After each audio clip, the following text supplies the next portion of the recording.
Expedição Bem Brasil, continuamos em Terras Paulistas, município de Itapura. Estou aqui na estância Recanto Sereno com o criador Gustavo Pavan. Gustavo, obrigado por receber a Expedição Bem Brasil. É um prazer a gente poder estar aqui para falar um pouco mais da ovinocultura paulista. Gustavo, nós vamos ter a oportunidade aqui de conhecer a propriedade, o seu manejo, a sua estrutura.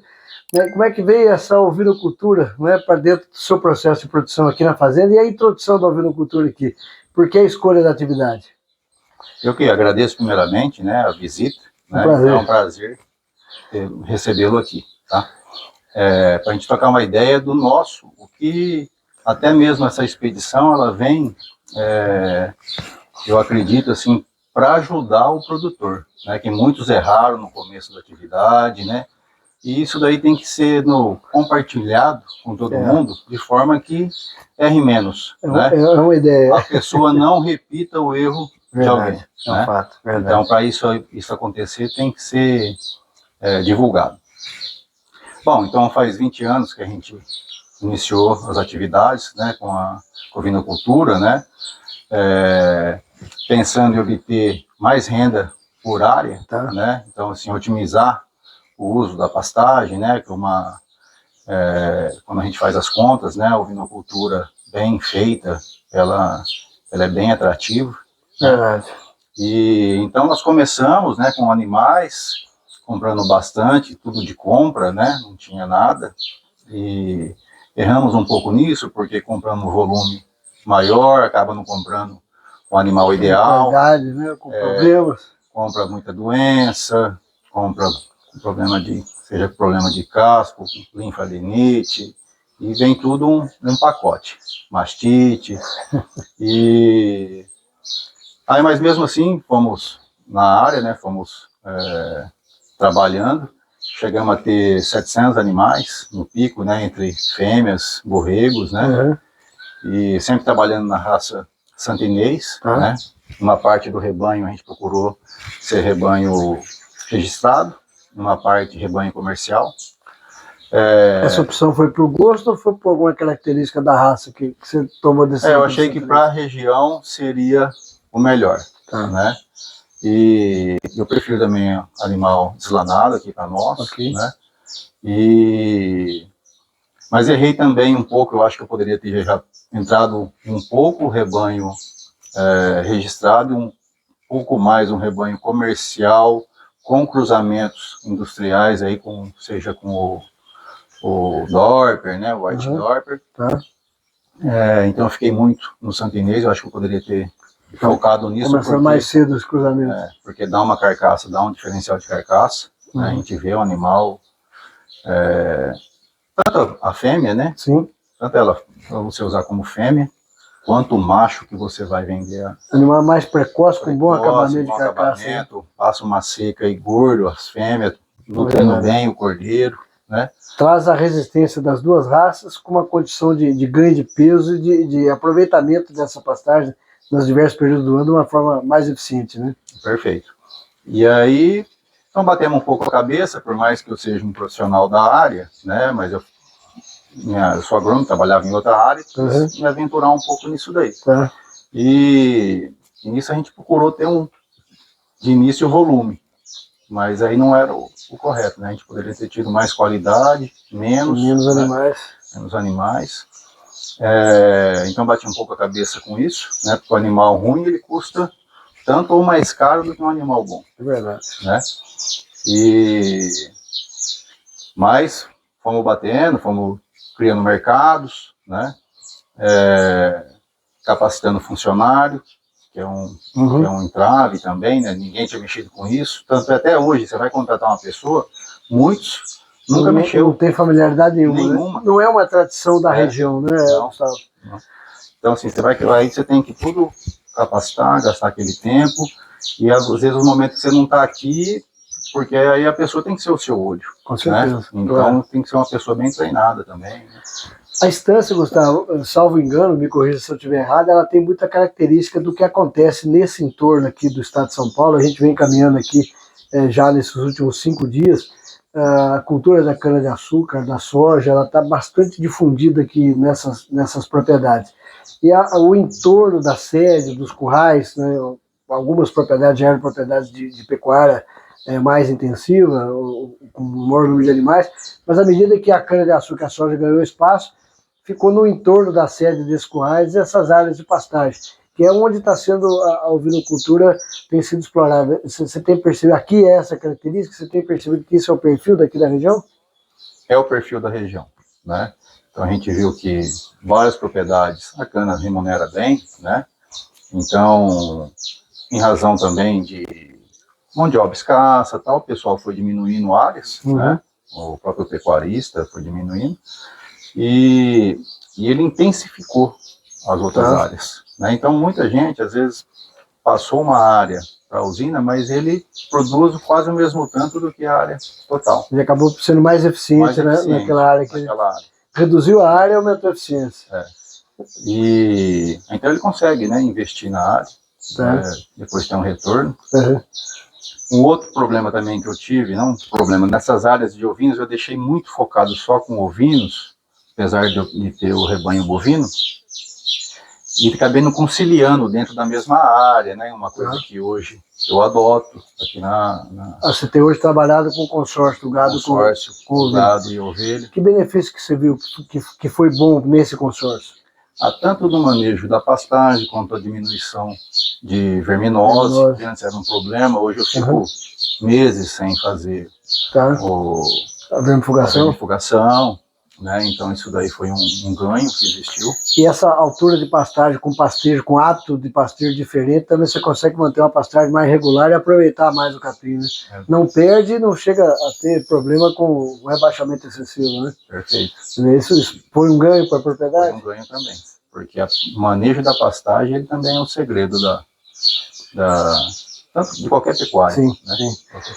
O seu foco aqui é a produção de carne. Esse é o objetivo. Você vem trabalhar agora genética, você não vai voltar a mexer mais. A ideia, pelo menos nesse primeiro momento. Genética não. Na verdade, a gente procura adquirir, né, reprodutores registrados, né, de produtores já consagrados até no mercado, né? Porque é o retorno mais rápido, né? Claro. Então, assim, já tem alguém fazendo a genética, né? De alguns anos ainda, né? Então, ele retorna bem rápido. A gente começa a ver os frutos aí.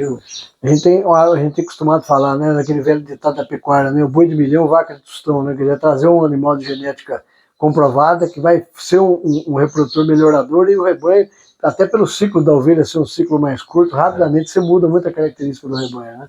Com certeza. Agora, para melhor ou para pior, né? Se o reprodutor for ruim também, anda para trás, né, Gustavo? Com certeza, e às vezes já adquiri reprodutor, cruzou com as minhas fêmeas, que elas também são umas fêmeas que já vêm sendo selecionadas, e eu vender quase como o produtor vender para alguns criadores, como se eu estivesse vendendo um reprodutor. Não é meu foco. Sim, claro. Mas para você ver dada a qualidade, dá até dó de abater os animais. E você tem, nesse processo, né, que você vem trabalhando aqui, você está agora selecionando as fêmeas do próprio plantel para aumentar o plantel. Você vem adaptando os animais na sua condição de manejo, e essa condição você está selecionando o rebanho, fazendo o rebanho na própria propriedade? Perfeito. A ideia é a menor quantidade ser reposição de borregas santinês, pura, e vir na mestiça meio sangue e Dorper. Santinês, Dorper. O Dorper... para ela ser a minha matriz, né? Ok. Sistema extensivo.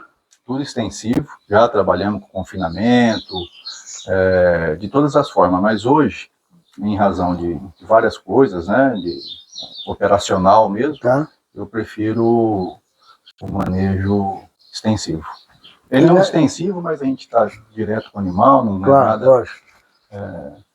O animal não fica efetivamente, como diz o popular, não fica na larga, né? Quer dizer, tem um manejo em que peça ser um sistema extensivo, mas tem um manejo intensivo, né? Quer dizer, está de olho nos animais, repassando os animais, fazendo farmácia, você tem um manejo, o básico bem feito é sempre presente, né? Com certeza. E aí, nesse processo do sistema extensivo, o desafio é ter pastagem, né, o ano todo. Eu costumo brincar, por onde a gente tem passado aí, seca igual o carnaval, né? Todo ano tem.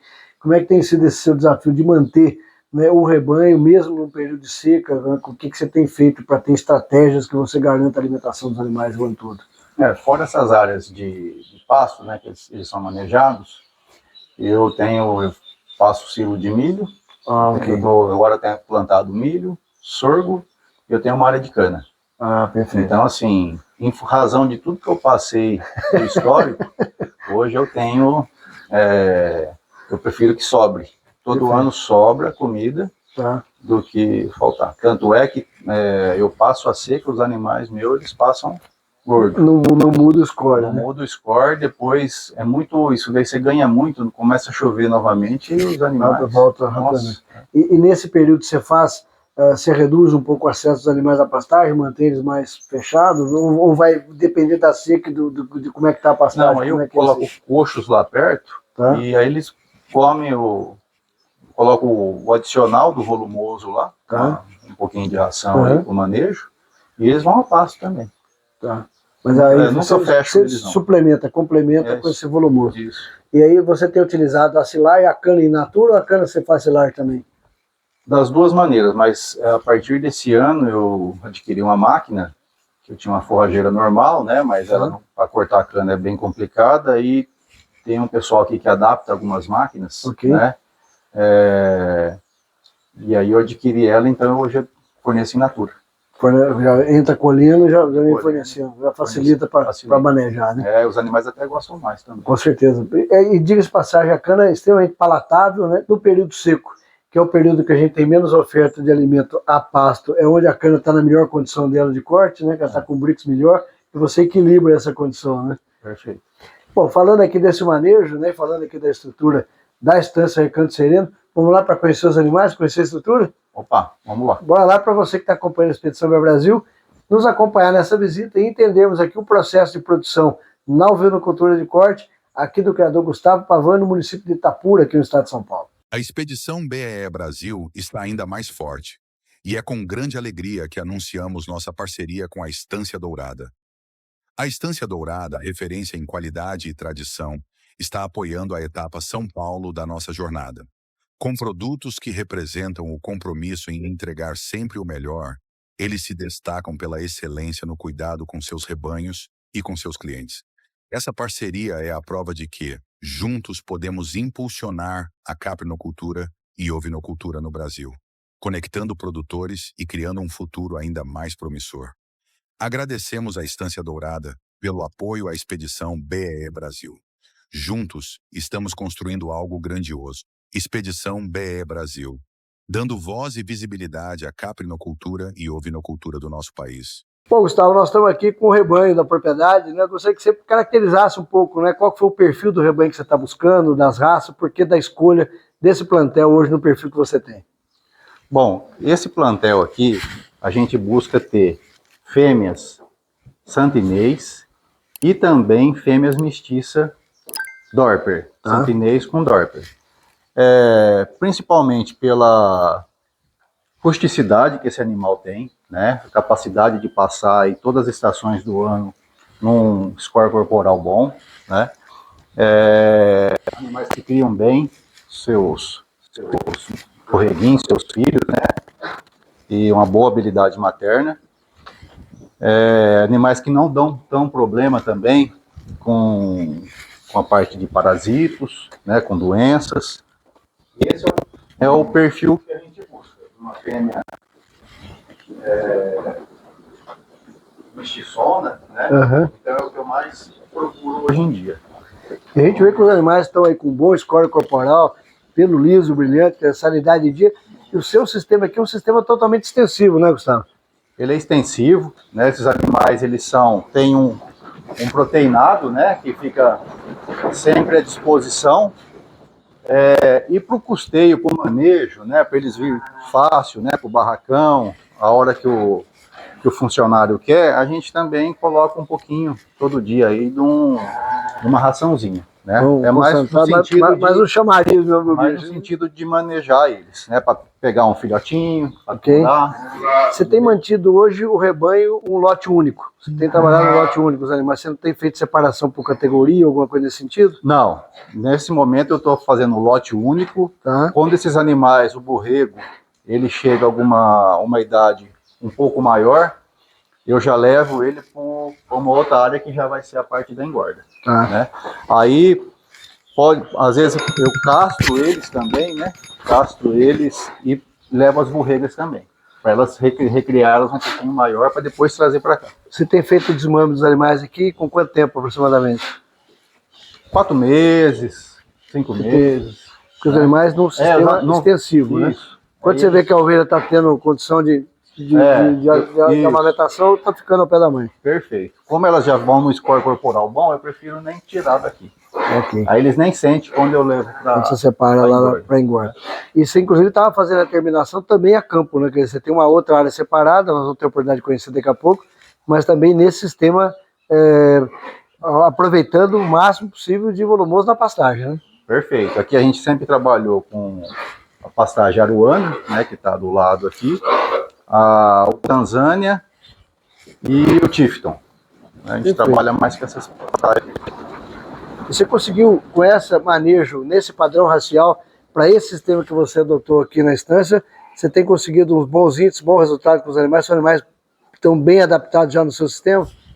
Sim, esses animais aí não dá problema, a gente foi selecionando, né, tirando as ovelhas, as matrizes mais, poderia ter algum defeito, algum probleminha, então essas fêmeas são fêmeas que parem, na sua grande maioria parto gemelar, né? Tá.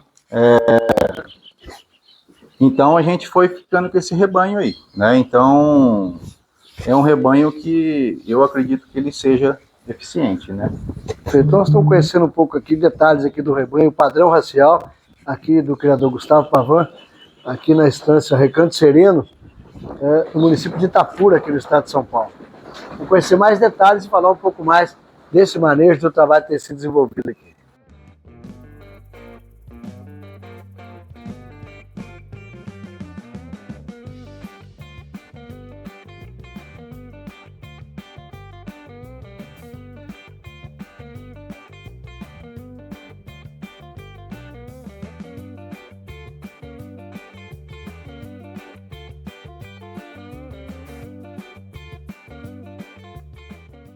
Bom, Gustavo, como nós falávamos aqui, seu sistema é um sistema extensivo. Você tem aqui uma área de pastagem, dividiu em piquetes, né? Onde os animais, como nós estamos vendo aqui, saíram agora lá do galpão do pavilhão e tem acesso à pasta e retornam a hora que querem, tem acesso lá. Como é que funciona o dia a dia? Perfeito. Tem o corredor que liga os piquetes, né? E a gente, por altura de pasto, vai mudando esses piquetes. Ok. Dentro então a água e o suplemento é dentro do barracão, né, para ajudar no manejo até. Tá. E aí elas passam o dia aqui a pasto, elas voltam sozinhas à noite, né? Já tem o hábito de estar indo pro galpão qualquer. E só quando tá inverno, alguma coisa assim que eu ver, se não veio, aí a gente toca e fecha. Tá. Não deixa sair cedo também, por causa dos animais pequenos, né? Tá. Na época do friozão. A gente vai fazer um manejo um pouco mais diferenciado, né? Mas se não, no resto do ano, se não tiver frio, nada, na nossa região a gente não passa por isso, eles ficam a pasto. Aqui a gente tem o pasto com Tifton, com Aruana e com Tanzânia. Tá. Esses que a gente são as 3 gramíneas que você colocou nesses piquetes. E aqui, como você mostrou, nós vamos ter a oportunidade de ver daqui a pouco esse manejo, você tem um corredor central que direciona, né, para o galpão. E aí, à medida que você quer mudar o piquete, é só abrir e fechar a porteira para direcionar. Perfeito. Você tem mantido aqui com gado consorciado. Eu achei uma relação boa, né? Até alguns trabalhos mostram a diminuição no índice de verminose, essa rotação. Então hoje eles andam no mesmo pasto. Eu trabalho com novilhas de engorda e os animais. Sempre no mesmo pasto. Você comentava com a gente que você tem uma particularidade, inclusive, para fazer a rotação, que essa área, né, que você definiu nos 5 piquetes é uma área dedicada à ovinocultura. E você rotaciona, no caso, o gado. O gado é que você passa para outras áreas aqui, os ovinos ficam sempre nesse trecho. Isso, os bovinos, eles são os reguladores da pastagem, né? Até a pastagem está bem alta agora, tem que entrar, a ideia desses piquetes é dar uma diminuída agora, para eu entrar controlando as invasoras, né? Aproveitar esse mês ainda, tá chuvoso. Então os animais que são os reguladores, se eu ver que está baixando muito, né, não vai dar conta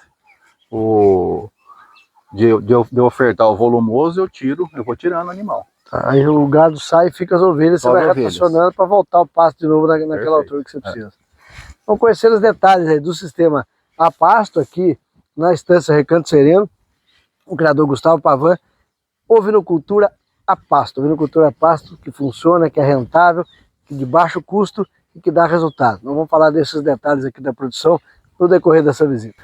Bom, Gustavo, a integração bovinocultura de corte e a ovinocultura de corte, a integração que deu certo aqui na estância? Com certeza, a gente consegue explorar as duas atividades, né? É. E tanto já tive bastante problema, né, com verminoses, né? Hoje em dia a gente usa até o método FAMACHA aqui, né? A gente dá uma avaliada nas ovelhas, né? Okay. Mas fica mais de 3 meses sem vermifugar animais, né? Nesse esquema que você fez de rotação de piquete, seu consorciamento com o gado, verminose deixou de ser problema, passou a conviver sem problema econômico, Sem inclusive. problema Né? econômico. Né? Falando em manejo sanitário, né? Você tem algum calendário sanitário, alguma vacinação obrigatória que você faz no rebanho de alguma forma? Como é que tem sido feito isso? Não, eu só faço a vacina 2 vezes ao ano aí para clostridioses, né? E leva a parte de vermífugo, mas é só isso. Fazendo FAMACHA. Outras doenças sem problema nenhum, controlado, tranquilo aqui na propriedade. Eu já tive muito problema com linfadenite, né? Aí fui também eliminando esses animais, né? Igual eu falei no começo, as compras, né? Sem critérios e tal, então veio tudo esse problema pra gente. A gente costuma falar que é a tal da compra de ocasião, que você vem com a ocasião e o pacote de problemas junto, né? Então eu já tive todos esses problemas, então a gente veio aprendendo com a cultura, com a atividade, né? E hoje, assim, trabalho de uma maneira bem... O gasto com eles, assim, igual antigamente dava um problema, você gastava infinidade de medicamento, tudo ficava doente, tinha né? quase com a casa que o pecuário dentro da fazenda, né? Hoje não, hoje está bem mais tranquilo, bem controlado. Perfeito. Na sua opinião, né, ovinocultura a pasto é uma ovinocultura viável, rentável? Como é que tem sido para você a ovinocultura dentro dessa retomada que você está trazendo agora o rebanho, nessa reimplantação do rebanho? Qual que é a sua visão da ovinocultura a pasto? Na minha opinião, ela é bem rentável, sim, né? Não tem aquele dispêndio maior, então, igual eu falo, não tenho tempo de ficar direto aqui, né? Eu acho assim, isso vai da dedicação do produtor também. Se eu fosse o tempo inteiro dentro da propriedade, com certeza eu intensificaria um pouco mais. Mas dessa maneira aí, não estou perdendo dinheiro, estou ganhando dinheiro e tendo animais também bem cuidados, animais produtivos, né? Então, dessa maneira eu acho que está sendo bem. À medida que você vai crescer o rebanho, nós vamos falar daqui a pouco desse momento que você está e qual que é a sua ideia de ampliação do rebanho, a intenção é você ir intensificando alguma coisa ou o padrão que você veio trazendo, inclusive formando o rebanho próprio, né, que você comentava com a gente há pouco, a sua ideia inclusive não é trazer bicho de fora, é formar o rebanho com os animais adaptados que você tem aqui, né? A intenção é você intensificar alguma coisa ou manter nesse sistema extensivo com os animais adaptados? A intenção é mais selecionar fêmeas, né? Essas fêmeas, ter sempre as mestiças aí, minhas, que eu vi que foi a melhor coisa, né? Então, assim, também não tinha problema de mastite, não tem nenhum problema desse, né? Essas fêmeas meio sangue não dão problema. E aumentar um pouco mais o rebanho, né? A gente tem uma caixa aí para trabalhar aí com 150, 200 cabeça de mamana caducando aí, né? Que aí a gente consegue ofertar, tá sempre ofertando a quantidade mensal aí de animais e remunerar a atividade. Ao mercado. Eu estou conhecendo os detalhes aqui de uma atividade extensiva dentro de um manejo sanitário adequado à atividade, seleção de animais adaptados à realidade do produtor, buscando uma atividade que remunera o produtor e atenda ao mercado regional onde está inserida a propriedade. Conhecendo detalhes aqui da Estância Recanto Sereno, do criador Gustavo Pavan. Gustavo, dentro do seu sistema aqui de reprodução, né, você tem feito a monta com os reprodutores o tempo todo com o rebanho. Como é que tem sido feita essa escolha das raças? Você está revezando entre as raças? Então, as matrizes, como são minhas, já são tudo crioulas, e eu já seleciono aqui. Só que os reprodutores, eles são adquiridos de criadores, né? Então são sempre animais registrados, né? Tá. Santenês e Dorper. E eu agora vou comprar um White Dorper. Você vai introduzir um White Dorper agora? Qual que é a porquê da escolha? O que te levou a buscar mais uma raça? Lendo alguns trabalhos, né? Alguns trabalhos científicos, eu procurei e 2, 3 trabalhos que eu li, é o que mais está dando ganho de peso. A gente tem conversado com alguns criadores, né, a respeito de raças terminais ou nos cruzamentos, que tem percebido que essas raças ainda não muito utilizadas pelos produtores, que acaba virando um certo modismo entre produtores de determinado tipo de raça. Mas o importante é isso, né, Gustavo? O produtor estar atento e perceber que existem outras raças também possíveis de imprimir uma genética com precocidade, com ganho de peso, com bom acabamento de carcaça. Ele tem que conhecer e testar essas raças, né? Não, perfeito. E do Dorper, agora eu vou entrar no White Dorper, mas eu não saio também mais não, porque é um animal que põe em carcaça, põe em peso, rústico, vale a pena. Nós estamos vendo aqui dentro do manejo aqui da Estância Recanto Sereno, os animais numa condição de pasto. Ao fundo a gente percebe o gado integrado aqui com o rebanho ovino, numa condição extensiva com a seleção das matrizes, focadas aqui no manejo extensivo da propriedade. Gustavo, como a gente estava explicando aqui, os animais, nós vimos aqui os animais tendo acesso ao piquete, nós estamos vendo lá ao fundo, né, o pavilhão, e você criou exatamente essa estrutura no entorno da unidade para ter facilidade do manejo, foi isso? Perfeito. Então lá está o barracão de manejo, né, onde os animais dormem e também há o manejo lá dentro, seria o nosso curral também. E são 5 pastos, né, são 5 piquetes. E um corredor, logo saindo do barracão, Tá. e cada piquete tem sua porteira.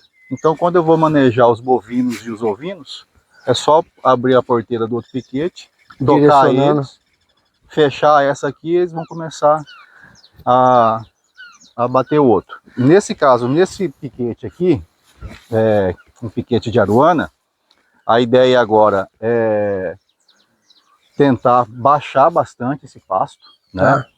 E para depois, como choveu bastante, o pasto cresceu muito, para depois a gente entrar controlando quimicamente o fedegoso e a malícia que eles saíram em razão da seca, né, desse ano, que houve um super pastejo aí, saiu muito planta daninha. Então eu vou pegar nessa época agora começar a fazer em todos os piquetes. Conforme os animais vão saindo, eu vou fazendo o controle. Controlando. Então você vai dar uma boa rebaixada. Uma boa rebaixada. Na gramínea para controlar aí a invasora. Perfeito, para não ter o efeito guarda-chuva aí. Essa gramínea permitir um controle melhor das plantas daninhas. Como é que você tem visto aqui na região, à medida que a gente está andando aí com a expedição Brasil afora, cada região tem uma característica de invasoras, né? Aqui as principais são o fedegoso, que tem tido esse problema. O que você tem visto aí? De plantas daninhas de folha larga, sim, né? Outro capim que está atrapalhando um pouquinho, é o capim amargoso. Eu não tenho nessa área, né? Mas ele também é um capim de difícil controle, né? Não tem produto químico específico onde esteja a pastagem também, né? Mas aqui, no caso, eu não tenho esse problema.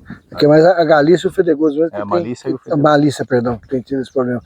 E como é que você tem visto aí esse controle químico? Você consegue, se bem manejado, como você está propondo, né, rebaixar a gramínea e vir controlando, depois, para o próximo ano, ela já controla bem? Se não houver problema? Não, controla. Depois, igual nessa época que a gente quer pegar nesse estágio, que vem chovendo bem, uma planta que está ativa, passando o produto certo no momento certo, mais de 90% de controle. Gustavo, vocês têm aqui, a propriedade também tem a cultura da cana, né? Vocês têm essa parceria com as usinas de cana. A região que nós estamos aqui é uma região onde a cana-de-açúcar está bastante disseminada.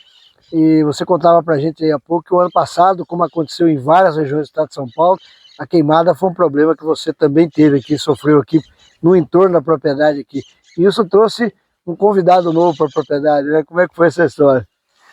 Perfeito. Esse ano foi um ano que a gente tinha um planejamento, né, de número de animais. E em razão do fogo que pegou em toda a baixada, nossa aqui próximo ao córrego, né?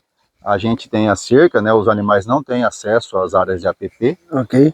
E só que o fogo veio do outro lado, entrou pela APP e no final subiu beirando o pasto. Então a gente também perdeu um pouco de cerca, né? Então às vezes os animais começaram a andar e como o fogo ele veio desde o rio, andou todas as APPs na região inteira, foi muito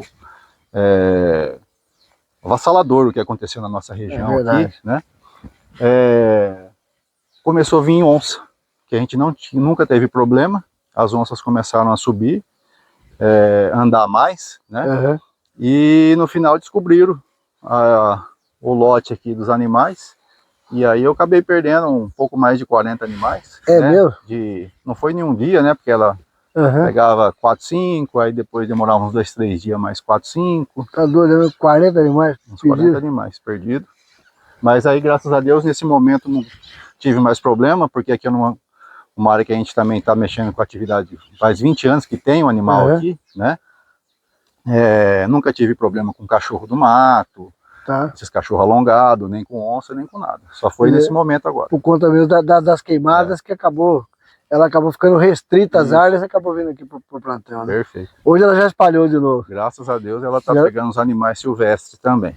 Perfeito. Então, conhecendo um pouco mais dos detalhes, é importante, à medida que a gente está rodando aí, Brasil, estados diferentes, regiões diferentes do mesmo estado, cada qual com a sua particularidade, ora predadores, cães domésticos ou cães errantes que ficam soltos por aí, ora problema com onça, né? E o produtor, obviamente, vai convivendo e vai se organizando para poder manter a atividade da ovinocultura, convivendo com esses problemas e com essas particularidades. Diga-se de passagem, né, Gustavo, nós temos uma indústria a céu aberto, né? Perfeito. E o produtor nem sempre consegue dominar tudo, né? É uma característica, né? Bom, Gustavo, nós estamos numa outra área da propriedade aqui, é uma área onde você trabalha a terminação dos cordeiros, é isso? Perfeito. Essa área é uma área que a pastagem é Tifton, e aí eu trago os cordeiros, né? Eles já não vêm muito pequenininho, eles vêm 20, 25 quilos aí, e nesse momento, como a pastagem está muito boa, eu só estou usando um proteico energético, né? Então fica à vontade para eles, e isso vai até a terminação. Numa época ou mais seca, ou até no final de ano que eu tenho que acelerar um pouco mais, aí eu já entro com uma ração, né?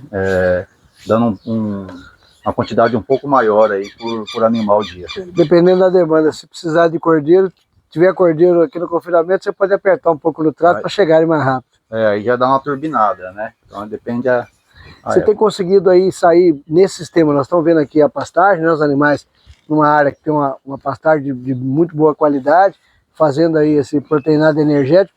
Qual o tempo médio que você, do desmame até o abate, você tem conseguido fazer? Uns 7, 8 meses, né? Isso daí varia muito assim em função do que eu estou querendo naquele momento. Ok. Né? Aí ou eu acelero ou eu tiro um pouco. Depende do seu cliente, o tamanho de carcaça que ele precisa, você atende de acordo com a necessidade. Perfeito. Funcionando bem o sistema que você está trabalhando aqui na terminação a pasto? Funcionando bem, né? Não vou largar dessa maneira, né? Então fica as fêmeas parindo, né? Aí para cá eu trago os cordeiros e em alguns momentos também algumas borregas. Ok.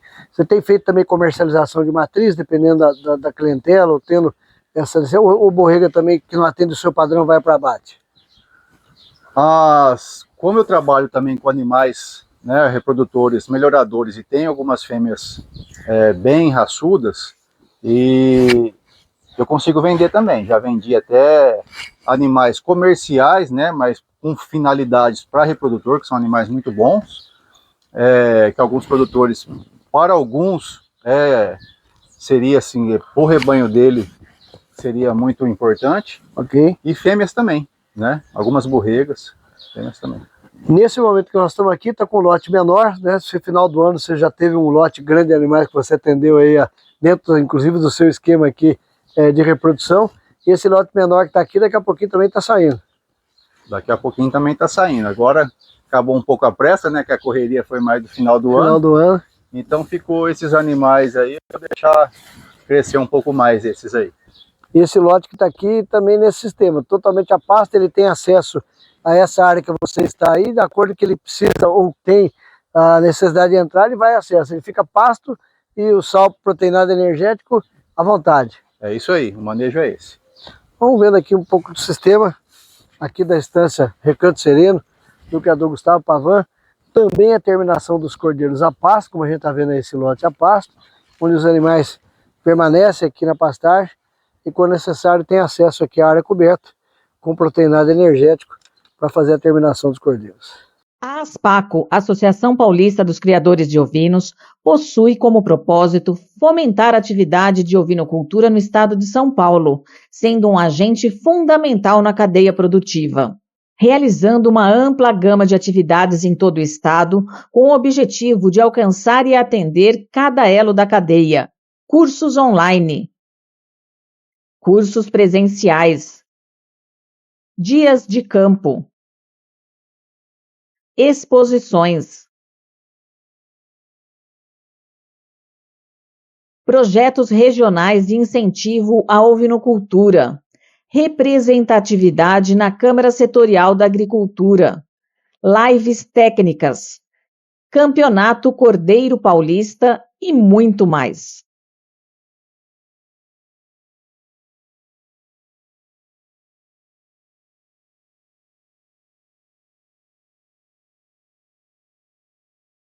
Conheça mais sobre nossos trabalhos, entre em contato ou venha nos visitar. Bom, Gustavo, conhecemos aí o seu manejo, ovinocultura extensiva, trabalhando inclusive a terminação dos cordeiros a pasto, né? E muitas vezes os produtores que nos acompanham a Expedição Bem Brasil, a gente já viu o quarto estado que nós estamos percorrendo, né, na região sudeste, estamos fechando a região sudeste, e nós vimos modelos os mais variados, do sistema intensivo ao semi-intensivo ao extensivo. E sempre no sistema semi-intensivo e extensivo fica a dúvida do produtor, se ele consegue ou não terminar os cordeiros a pasto e se isso traz eficiência e rentabilidade. Como é que tem sido a sua experiência nessa terminação e nessa rentabilidade? Eu acredito que a gente tem conseguido bons índices, né? Eu consigo produzir uma carcaça de qualidade, né? Colocando pouco recurso, né? Então, às vezes o intensivo ele pode ser bem mais rentável, mas dessa maneira também ela está me trazendo viabilidade econômica e um espaço de tempo também curto, né?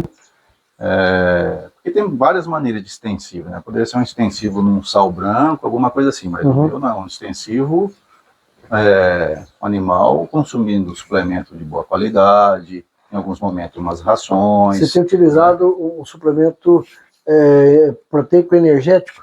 Proteico energético. Como é que é a característica, para quem não está familiarizado com esse suplemento, que características que ele tem, o que você formula ou compra ele pronto? Eu compro ele pronto. Pronto. Ele vai ter uns 20% de proteína, né? Tá. E uns 70% de NDT. Então, tem energia, tem proteína para o animal, né? Ele é um consumo à vontade? Consumo à vontade. E ele se limita em função do sal ali, dentro da forma. Dentro da fórmula tem o limitador de consumo. Você tem uma ideia o que ele consome dia aí, mais ou menos, em média? Umas 150, 200 gramas. Limita nesse consumo. 300 gramas. Então, depende, isso aí vai depender muito do pasto. Também. Às vezes, da época do ano, você vê que o animal está consumindo mais, ou consumindo menos. E também, se dependendo da época, se um pasto começa a secar, uma época mais seca, aí eu também já posso arraçoar, né? Então, a gente vai... O energético, ele põe carcaça no animal, põe gordura, faz ele crescer, né? E falando em pastagem, nós estamos falando de pastagem de qualidade, né, Gustavo? Não é ser extrativista de pasto, né? É ter pasto com volumoso de qualidade para que você tenha esse resultado que você está tendo, né? Perfeito. Eu acho assim, o animal pastejando, o pasto é o volumoso mais barato que existe. É verdade. Né? Então, eu acho que tanto na pecuária de bovinos quanto na de ovinos, eu acredito no pastejo também, né? Uma forma mais barata. Né? Então, tratando bem o pasto, a gente consegue ganhar isso aí. Porque hoje o volumoso, o concentrado, você compra e traz para a propriedade. Sim. O volumoso, ele acaba sendo até um pouco mais caro pensar assim, porque ele já tem a viabilidade dele, ela é um fato. É mais complicado. E é bom a gente lembrar também que o sistema de produção ele vai muito em disponibilidade diária, né? Quer dizer, não existe uma receita de bolo, né? Quer dizer, para cada realidade, para cada propriedade, você tem mais ou menos disponibilidade diária, dependendo do tamanho do rebanho, você vai adequar o seu sistema em função dessa disponibilidade diária para a produção de volumoso, que é o principal, né? Esse é o planejamento, né? Isso aí. A gente tem que sempre, o volumoso, ele tem que sempre fazer de um jeito que ele fique mais, que vai sobrar. Porque se você tiver que comprá-lo, aí a conta não fecha. A conta não fecha. As fêmeas que estão a pasto que nós vimos lá, também recebem esse proteico energético? Como é que tem sido o manejo das fêmeas? Então, as fêmeas, elas só lançam um proteinado, né? Para manter score, criar bem os borreguinhos, né? E na parte da tarde, a gente fornece um pouquinho de proteico energético, que elas gostam bastante, então vão procurar, mais para o manejo, mais para elas irem para o barracão, a gente conferir os cordeiros, dar uma repassada, se tem algum animal com ferimento, alguma coisa assim. Então, mais para o manejo. Ela tem o sal proteico lá à vontade. E o energético proteico faz uma complementação para... Porque se o jeito que você põe lá, ela rapidinho, elas... Já limpa. Já limpa. Já está acostumada, né? Tem milho, né? Tem outras coisas, então elas gostam bastante. É interessante você que está acompanhando a Expedição Meu Brasil entender, né, que para a ovinocultura de resultado, a ovinocultura eficiente, fundamental conhecimento técnico para que você tome a sua decisão. Decisão com base em informação, decisão com base em tecnologia. Então é importante procurar um técnico, procurar um profissional, um nutricionista ou um zootecnista, um agrônomo, um médico veterinário, que possa te orientar a tomada de decisão, como o caso que o Gustavo fez aqui. Assistência é fundamental, conhecimento é fundamental, Gustavo. Com certeza, a gente sempre veio participando, né, de alguns eventos, né, da própria Secretaria da Agricultura do Estado, universidades, então a gente veio adquirindo isso aí, né, adquirindo na prática também, né, informações, procurando diversas informações, né, perfeito, aprendendo com outros produtores, troca de informação, troca de informação, é o mais importante, né, a gente nunca pode deixar o outro errar o que você errou, verdade. Né, e é isso aí, sempre buscando e toda vez está aprendendo. Né? Não deixe de buscar informação técnica fundamental para ter essa ovinocultura eficiente que a gente busca. Produção de cordeiro com baixo custo para atender o mercado cada vez mais exigente na qualidade do que a gente está buscando. Gustavo, falando desse contexto aí da comercialização, né? Você tem trabalhado aqui a comercialização, você ao longo desse tempo, desses 20 anos de aprendizado, acertos e erros, mas uma das coisas que você fez aqui com excelência, com eficiência, foi criar uma cadeia fomentando o consumo da ovinocultura aqui na região. Como é que foi essa experiência? Como é que está sendo essa estratégia sua aqui? No começo foi a conta-gotas, né, estabelecendo para cada cliente, né, para tentar escoar o produto, né, então criando essa cadeia, né, seja com o consumidor direto, seja com o açougue, seja com a churrascaria, né. É um mercado regional? Mercado regional.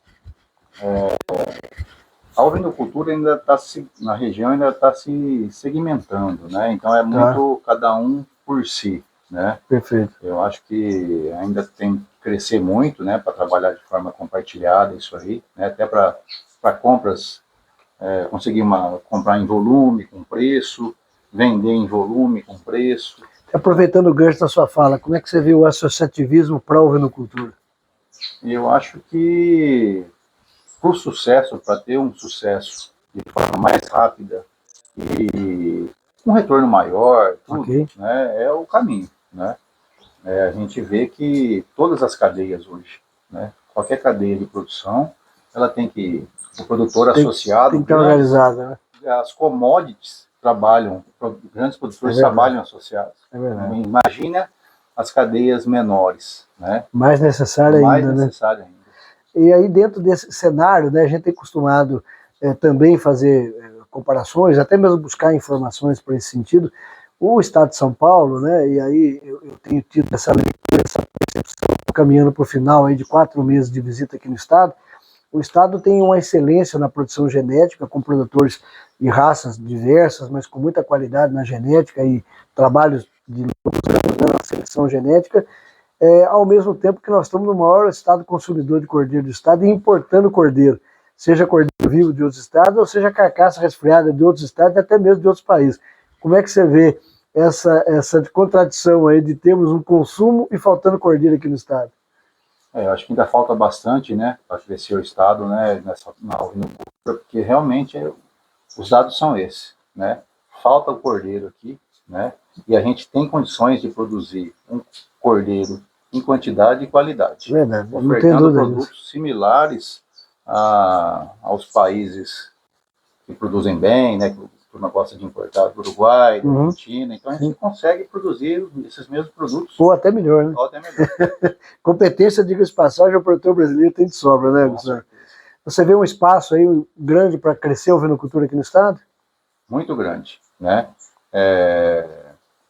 O produtor, né, ele tem que... O produtor que começa a trabalhar de uma forma correta, ele vai aumentando o seu plantel, né? Eu acho que uma atividade que está aí, né, remunera, ela volta o recurso investido, né, e remunera bem o produtor para as pequenas propriedades, principalmente. Se arriscaria falar em alguns gargalos ou gargalo que ainda esteja impedindo esse crescimento mais rápido da ovinocultura aqui no estado?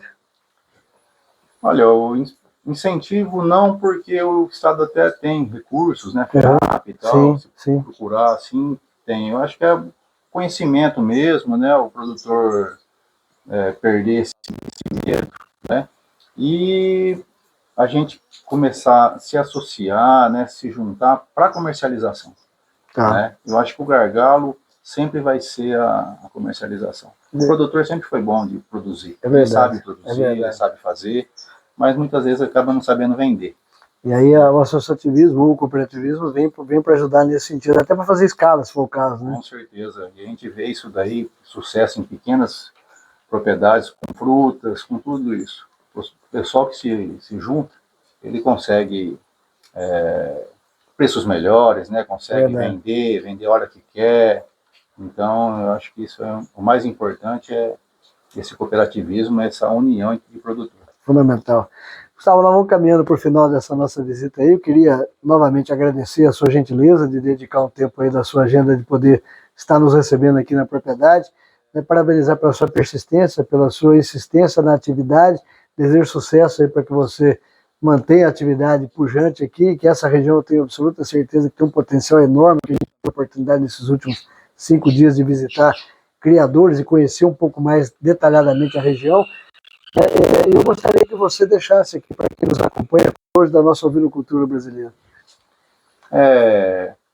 Acho que a palavra é isso aí mesmo, é a insistência, né? Perseverar na atividade, capacitar, buscar informações, né?